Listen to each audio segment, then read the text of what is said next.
The first wolf arrived at Mara's door carrying a dying pup in its mouth. By sunrise, there were 7. By the end of the winter, the wolves had brought her more orphaned pups than she could count. They never attacked her. They never stole her food. They simply left the helpless little creatures at her doorstep and disappeared back into the forest. Mara thought they were asking for help. She never imagined they were asking her to protect a secret. Then, one freezing night, she lifted the fur of a nearly lifeless white pup and saw something that made the blood drain from her face. A tiny silver crescent was marked beneath its fur. The same mark carved above the Alpha King's throne. The same mark that belonged only to the king's firstborn son. A prince who had supposedly died 7 years ago. Mara slowly looked toward the dark forest. Dozens of wolves were standing between the trees, silently watching her cottage. And for the first time, she understood why they had trusted her. They had not brought her an orphan. They had brought her the lost heir to the kingdom. And somewhere in the royal palace, there was someone who would kill to make sure Mara never revealed the truth. The wolves came to Mara's cottage carrying orphaned pups through the snow. The first one arrived just before midnight, when the forest had disappeared beneath a white storm and the wind was shaking the wooden shutters hard enough to wake the dead. Mara had been asleep beside the dying fire when a low sound rose outside her door, not a howl, but a deep, exhausted whine. She opened her eyes. For a moment she did not move. Then came another sound. A soft scrape against the wood. Mara pushed herself from her narrow bed and reached for the lantern. The flame trembled as she lifted it. She had lived beside the northern forest for 12 years, long enough to know the difference between a fox beneath the porch, a hungry traveler, and a wolf standing on the other side of her door. This was a wolf. She could hear its breathing. Slow. Heavy. Close. Mara pulled the bolt. The door opened into a wall of snow. And there, half covered by falling flakes, stood an enormous grey wolf. Its fur was soaked and clumped with ice. Blood darkened one shoulder. Between its jaws hung a tiny white pup, so still that Mara's heart seemed to stop with it. "Oh, little one." The wolf did not retreat. Instead, it stepped forward and lowered the pup onto the blanket at Mara's feet. Then it looked directly into her eyes. Mara slowly knelt. The pup's body was cold. Far too cold. She gathered it against her chest and felt the faintest movement beneath its ribs. Alive. Barely. She carried it inside. The wolf remained outside. For the next 2 hours, Mara worked beside the fire. She warmed stones and wrapped them in cloth. She rubbed the pup's tiny paws between her palms. She mixed honey with warm milk and touched a single drop against its mouth. Nothing. Then, just before dawn, the pup swallowed. Mara closed her eyes. A breath escaped her lips that sounded almost like a prayer. Outside, the wolf turned toward the forest. Mara hurried to the door. Wait. The animal stopped. She expected it to look back. It did not. It simply vanished into the snow. Mara thought that was the end of it. It was only the beginning. 3 nights later, another wolf came. This time it carried 2 pups. A week after that, another arrived with 3. Then 4. Sometimes they were wrapped in torn pieces of fur. Sometimes they were so weak that Mara could barely hear their cries. One had a broken hind leg. Another had frost-bitten ears. A black pup had a wound across its belly that Mara cleaned for 6 nights before it finally stood. Every time, the wolves brought them to her. And every time, they left. Mara never understood why. She did not know that beyond the trees, the wolves belonged to the royal pack of the Northern Kingdom. She did not know that they had crossed frozen rivers and mountain passes to find her. She only knew that when helpless creatures appeared at her door, she could not turn them away. Her cottage slowly became a shelter. Blankets covered the floor. Wooden bowls lined the wall. Small paws scratched across the old boards. At night, the pups slept in a pile beside the hearth, their bodies rising and falling together beneath the orange firelight. Mara often sat beside them with a needle in her hand, repairing torn blankets while snow whispered against the windows. She had learned long ago that kindness did not always make a person's life easier. Sometimes it made life heavier. Sometimes it meant giving away the last piece of bread in the cupboard. Sometimes it meant staying awake until sunrise because something smaller than your hand was struggling to breathe. But Mara had never regretted it. The villagers had begun whispering about her. Some called her the wolf woman. Others said the animals carried messages for her. Mara ignored them. Until one evening, the largest wolf came back. It was bigger than any wolf she had seen before. Its shoulders reached almost to her waist. Silver streaks ran through its dark grey coat, and a long scar crossed its muzzle. Mara stood in the doorway while snow fell between them. The wolf did not bring a pup. Instead, it stared past her shoulder toward the cottage. Toward the basket near the fire. Mara followed its gaze. Inside the basket lay the newest arrival. A small white pup. Unlike the others, it had been brought alone. The wolf looked at Mara. Then at the pup. Then toward the distant mountains where the royal fortress stood beyond the snow. Mara's brow tightened. You want me to protect this one? The wolf lowered its head. For several seconds, neither moved. Then hoofbeats sounded in the distance. The wolf's ears snapped upward. Mara turned. 3 riders emerged through the snow. Behind them came 6 armed soldiers wearing the black and silver crest of the Alpha King. The wolf disappeared into the trees. Mara's hand tightened around the door. The riders stopped outside her cottage. The man at the front looked at the wolf pups visible through the doorway. Then at Mara. By order of the crown, he said, you are coming with us. Mara stared at him. Behind her, one of the pups whimpered. And for the first time since the wolves had begun coming to her door, Mara felt something colder than winter. Fear. The journey to the royal fortress took most of the morning. Mara sat inside a wooden carriage with 4 orphaned pups wrapped beneath thick blankets. Every turn of the wheels made the smallest white pup tremble against her chest. Outside, soldiers rode in silence. The northern forest slowly disappeared behind them. Mara watched it through the narrow window until the last dark line of trees vanished beneath the snow. She had never been inside the royal fortress. People in her village spoke about it as if it were another world. They said its walls were older than the kingdom itself. They said the throne room had been carved from black mountain stone. They said the Alpha King could hear a wolf howl from 3 valleys away. Mara believed none of those stories. But when the fortress appeared through the storm, she understood why people feared it. It rose from the mountain like a frozen crown. Tall towers pierced the grey sky. Iron gates stood beneath carved wolves. Banners snapped violently in the wind. Mara stepped from the carriage with the pups pressed against her. The courtyard fell silent. Servants stopped carrying baskets. Guards turned. Even the horses seemed restless. Then Mara saw him. Alpha King Aldren stood at the top of the stone steps. He was younger than she expected. Perhaps 40. His black hair was touched with silver near the temples. A dark cloak hung from his shoulders, and a thin scar crossed his jaw. But it was his eyes that made Mara stop. They looked tired. Not weak. Not broken. Simply tired in a way that belonged to someone who had spent too many years carrying something no one else could see. His gaze moved to the pups. Then to Mara. Where did you get them? Mara held the blanket tighter. The wolves brought them. A murmur moved through the courtyard. Aldren's face changed. Only slightly. But Mara noticed. The wolves. She nodded. How long? Several months. The king stepped down. What have you done with them? Kept them alive. Aldren studied her. Why? Mara looked down at the pup in her arms. Because they needed someone. For a moment, the king's expression softened. Then it hardened again. Take her inside. Mara was led through halls lined with ancient paintings. Kings. Queens. Battles. Wolves standing beside warriors. But one portrait stopped her. A woman stood beside Aldren, holding a newborn wrapped in white cloth. Mara slowed.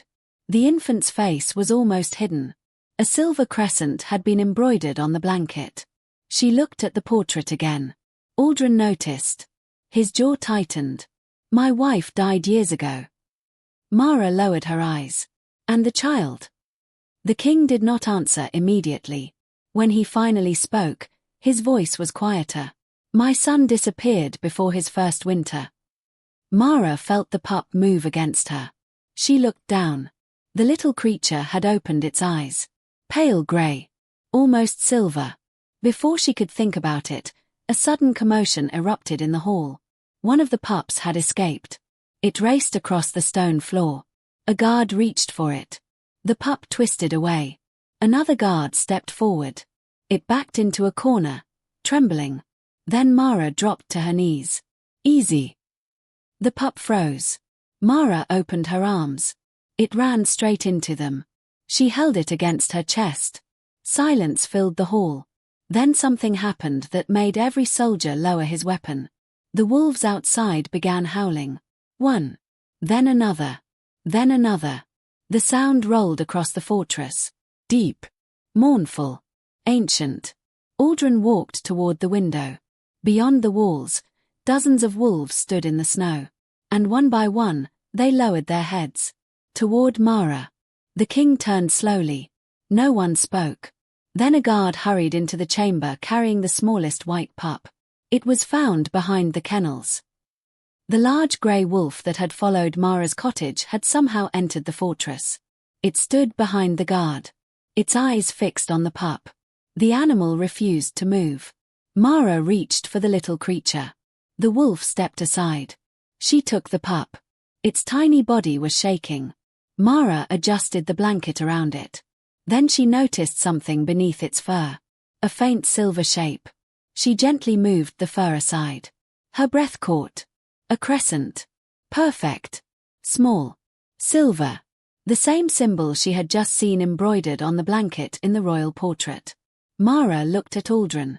The king's face had gone completely white. No one was permitted to leave the chamber. The guards shut the doors. The torches burned low. And beneath the cold light of the stone hall, Mara held the white pup while the Alpha King stared at the silver crescent on its skin. Aldren did not touch it. He could not.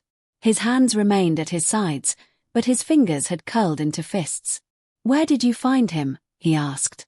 The guard answered. "Near the old kennels." "Who brought him?" No one saw. Aldren looked toward the windows. The wolves remained outside. Waiting. Mara carried the pup closer to the fire. "He is freezing." The king nodded. "Take him to the healer." Mara shook her head. "No." Several guards looked at her. Aldren's eyes narrowed. "Excuse me. The other healer will use strong medicine. He's too weak." "You are not a royal physician." "No. Then why do you think you know better?" Mara looked directly at him. "Because I've kept him alive this long." Silence. Aldren stepped closer. For a heartbeat, Mara expected anger. Instead, he looked down at the tiny creature in her arms. "Do it." Mara carried the pup into a small chamber near the kitchens. She warmed water, crushed herbs, wrapped the pup in wool. Hours passed. The silver crescent remained visible. And the mystery only grew. An old librarian named Master Corvin was summoned to identify the mark. He arrived carrying a stack of ancient books. His hands trembled when he saw the pup. He opened one book. Then another. Finally, he turned to an illustration showing the royal bloodline. There it was. The same crescent. The same position. The same shape. "Only the firstborn of the Alpha line carries this mark," Corvin whispered. Mara's heart beat faster. Aldren stared at the page. "That is impossible." Corvin looked at him. "Your Majesty. My son died. No body was ever found." The room went still. Aldren turned away. For years, the kingdom had believed the prince had died during a winter raid. Aldren had never allowed anyone to speak of the possibility that he might have survived. Hope had become more painful than grief. Then the door opened. Lord Malric entered. He was tall, dressed in deep red, with a narrow face and cold eyes. He had served Aldren since before the prince disappeared. He looked at the pup. Then at Mara. Then at the mark. His expression changed for only a second. Fear. Mara saw it. So did Aldren. But Malric quickly smiled. "An old scar," he said. "Nothing more." Corvin shook his head. The mark is unmistakable. Malric's voice hardened. Animals can have unusual markings. Not this one. Malric stepped closer. Then perhaps the healer placed it there. Mara's stomach tightened. Aldren looked at her. For one terrible moment, suspicion entered his eyes. Malric saw it. And smiled. From that day onward, rumors spread through the fortress. Mara had enchanted the wolves. Mara had stolen the pup. Mara wanted royal protection. Mara had created the mark herself. Every whisper made the fortress colder. But the wolves told another story. Whenever a guard approached the white pup, they growled. Whenever Mara entered the room, they became still. One evening, the great grey wolf appeared outside Mara's window. Mara opened it. The animal dropped something onto the floor. A piece of old cloth. Mara unfolded it. A royal seal was stitched into the fabric. And beneath it were faded words. She carried the cloth to Master Corvin. His face changed when he read it. It belonged to the prince. Mara looked at the white pup sleeping beside the fire. Then at the cloth. Then toward the mountains. Where was it found? Corvin pointed to an ancient map. There. A forgotten hunting fortress lay beyond the northern pass. The same place where the prince had disappeared.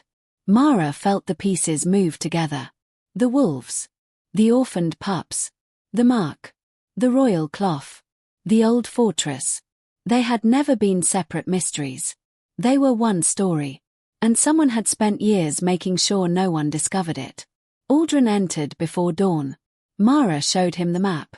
He stared at it for a long time. Then he reached for his sword. We leave at sunrise. Mara looked at the snow outside. You think the truth is there? Aldren's eyes hardened. I think someone is afraid of it. Behind them, unseen in the corridor, Lord Malric listened. Then he turned away. And quietly ordered the hunters to prepare. They left before sunrise. Aldren rode at the front with 6 loyal guards. Mara travelled behind him, carrying the white pup beneath her cloak. The wolves followed. Not 1. Not 10. Dozens. Their paws barely made a sound in the snow. The mountains grew taller as they travelled. The road narrowed. Trees leaned beneath heavy ice. Wind swept through the branches with a low, endless moan. Mara's fingers often went numb, but she kept one hand against the pup's body. Warm. Breathing. Alive. Aldren noticed. During one brief stop, he approached her.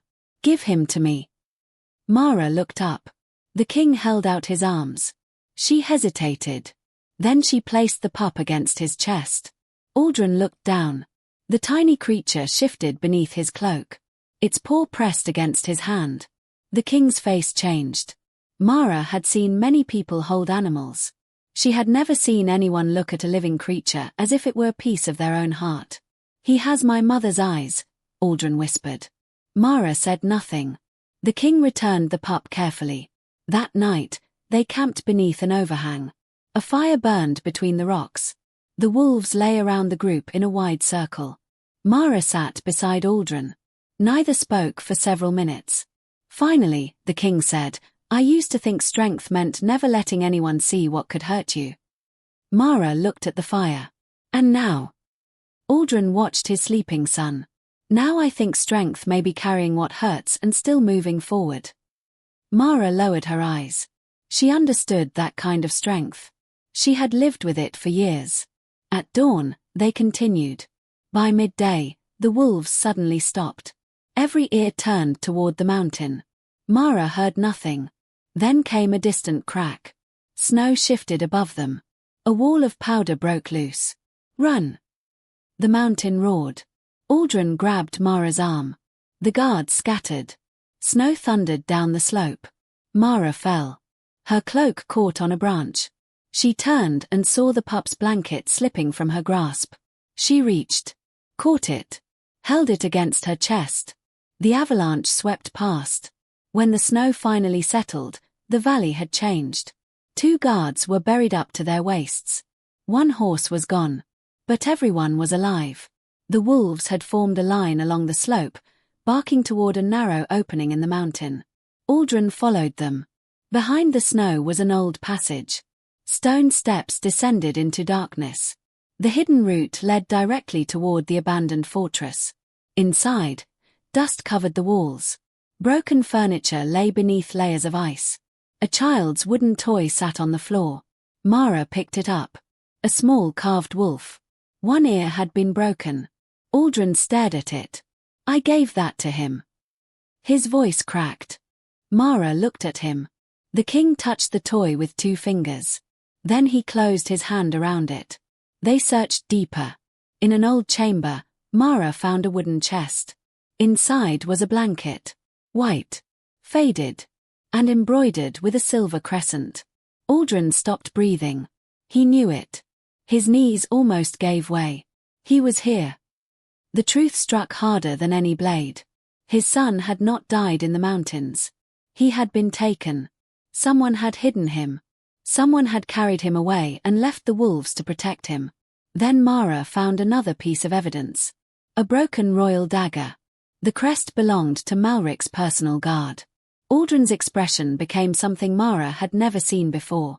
Not grief. Not fear. Fury. Outside, wolves began growling. Mara looked toward the entrance. Dark figures moved through the snow. Hunters. Dozens of them. Malric had found them. Aldren drew his sword. "Stay behind me." Mara tightened her arms around the pup. The hunters surrounded the fortress. There was no safe way out. Then Mara noticed a narrow passage behind the fireplace. It led toward the mountain. But only one person could pass at a time. If they all used it, the hunters would follow. Mara looked at Aldren. He understood immediately. "No." She shook her head. "If they see me with him, they'll follow." "Mara." She stepped backward. "You take the passage." The king reached for her. She moved away. "I can lead them." "You will die." Mara looked down at the sleeping pup. "Then make sure he lives." Before Aldren could stop her, Mara pulled her cloak around the child and ran into the storm. The hunters followed. And the king could do nothing but watch her disappear into the white darkness. Mara ran until she could no longer feel her feet. Snow struck her face. The wind tore at her cloak. The white pup was hidden beneath her clothes, pressed against the warmth of her chest. Behind her came the hunters. She heard their horses. Their shouting. The crack of branches. She kept running. Not because she believed she could escape. Because every second she gained was another second for Aldren and the wolves to disappear through the mountain passage. She reached a frozen stream. Her foot broke through the ice. Cold water swallowed her leg. She nearly fell. The pup whimpered. Mara pulled herself free. "Easy." Her own teeth were chattering. She stumbled forward. Then a hand seized her shoulder. She was dragged backward. The pup cried. Mara twisted. A hunter tore open her cloak. His eyes found the silver crescent. He smiled. "Found him." Mara pulled the child against her. "Don't touch him." Another man approached. "Lord Malric wants the pup alive until the king is dead." Mara's heart stopped. She understood. Malric did not want the heir. He wanted the throne. The prince was only an obstacle. The hunters dragged Mara back toward the fortress. She struggled. Not wildly. Not hopelessly. She watched. Listened. Counted. 3 men. 2 horses. 1 torch. A loose rope. And somewhere beyond the trees. Wolves. She could feel them. The forest had become strangely quiet. Then she heard it. One howl. Low. Close. Another answered. The hunters stopped. Mara looked toward the trees. The great grey wolf stepped from the darkness. Its fur was white with snow. Its scarred muzzle lifted. Behind it stood the pack. The hunters raised their weapons. Mara closed her eyes for 1 second. Not in fear. In relief. The wolves had not abandoned her. They had followed. The first wolf charged. Chaos exploded through the clearing. Men shouted. Horses reared. Snow flew. Mara dropped to the ground, protecting the pup beneath her body. Then a sword struck the snow beside her. She crawled toward a fallen branch. Her fingers closed around it. She struck the torch. Darkness swallowed the clearing. The wolves moved faster than the men could see. Mara crawled away. A horse screamed. Then silence. When she lifted her head, Aldren stood at the edge of the clearing. His sword was drawn. His face was covered in snow. And behind him stood the royal wolves. He looked at Mara. Then at the pup. Then at Malric. The advisor had arrived. He was no longer hiding. "You should have stayed in your palace," Aldren said. Malric laughed. "You should have stayed a grieving father." Aldren's sword tightened in his hand. Malric admitted everything. He had arranged the prince's disappearance. He had ordered the royal guards to claim the child died. He had hidden him among the wolves because he believed no human would find him. When the wolves began bringing orphaned pups to Mara, Malric realized they might eventually lead someone to the truth. So he had ordered them killed. Every last one. Mara understood why so many pups had arrived at her door. The wolves had been trying to save them. They had been carrying the evidence of their own survival. Malric lunged. Aldren blocked him. Steel struck steel. The fight was short. Malric was strong. Aldren was stronger. But the final victory did not come from the king. It came from the wolves. The great grey guardian lunged at Malric and knocked the sword from his hand. Aldren stepped forward. Malric fell into the snow. For the first time, the kingdom's most powerful advisor looked afraid. But the danger was not over. The pup had stopped moving. Mara pulled him from beneath her cloak. His body was cold. Too cold. She carried him into the ruined fortress. Fire was built. Water was warmed. Herbs were crushed. But the pup did not wake. Aldren stood outside the chamber. No crown. No sword. No kingly command. Only a father waiting. Mara worked through the night. She warmed the child's paws. Pressed herbs against his chest. Fed him a single drop of honey. Waited. Nothing. Hours passed. The fire burned low. Mara's eyes filled with tears. "Come on." Her voice broke. "Not after all this." She held him closer. Outside, Aldren lowered his head. For the first time in years, the Alpha King prayed. Not to the gods. Not to the ancient spirits. To the small life behind the door. "Please." The word barely left his mouth. Then the pup moved. Once. A tiny breath. Mara froze. Another breath followed. Then a weak cry. Aldren looked up. And inside the chamber, Mara began to laugh through her tears. The heir had survived. But when she pulled back the blanket, the silver crescent was brighter than before. The wolves outside began to howl. Not with grief. With recognition. The lost prince had finally come home. By sunrise, the snow had stopped. The mountains stood beneath a pale golden sky. Mara sat beside the fire with the royal heir sleeping against her. His breathing was still weak. But steady. Aldren entered without his crown. He sat across from Mara. For several moments, he said nothing. Then he looked at his son. "I spent 7 years mourning him." Mara touched the child's tiny hand. "He waited 7 years to come home." Aldren's eyes filled. He looked away before the tears could fall. Outside, the wolves gathered. The great grey wolf stood closest to the door. Aldren stepped outside. The animal stared at him, then slowly lowered its head. The king placed his hand against its fur. Neither moved. It was not a greeting between king and beast. It was a meeting between two guardians who had spent years protecting the same child from different sides of the wilderness.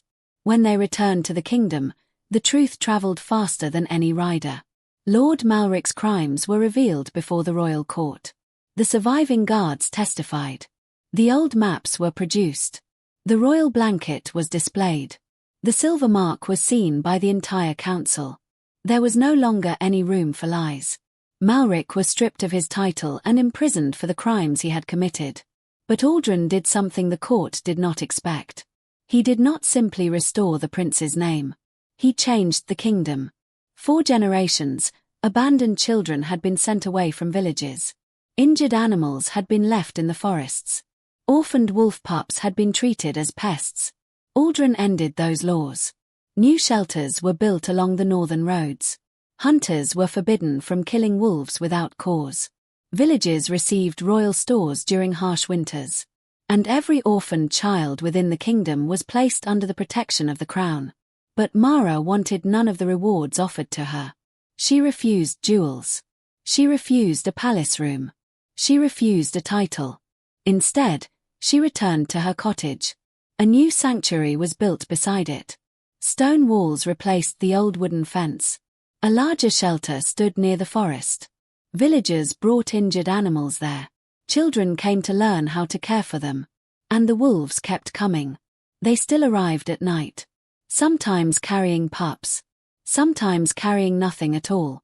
They would simply sit outside Mara's door, as if checking that she was still there. The white pup grew stronger. He was no longer small enough to fit beneath Mara's cloak. His legs became long. His coat thickened. And the silver crescent remained beneath his fur. The kingdom eventually began calling him Prince Rowan. But Mara still called him Little One. Years later, when Rowan was old enough to walk through the forest, he would often return to Mara's cottage with the great grey wolf beside him. Aldren would watch from the hill. He was still king. Still feared. Still powerful. But something in him had changed. He no longer believed that a crown was the greatest thing a person could carry. Sometimes, he would walk down the hill without guards. He would sit beside Mara while the pups slept around the fire. They would speak quietly about the kingdom. About the forest. About the strange paths life sometimes forced people to take. And sometimes they said nothing at all. Because some kinds of peace did not need words. One spring morning, Mara stepped outside and found the sanctuary filled with sunlight. Green leaves had returned to the trees. Snow still rested on the highest peaks. Wolf pups chased one another through the grass. The old grey guardian lay beneath a pine, watching them. Mara smiled.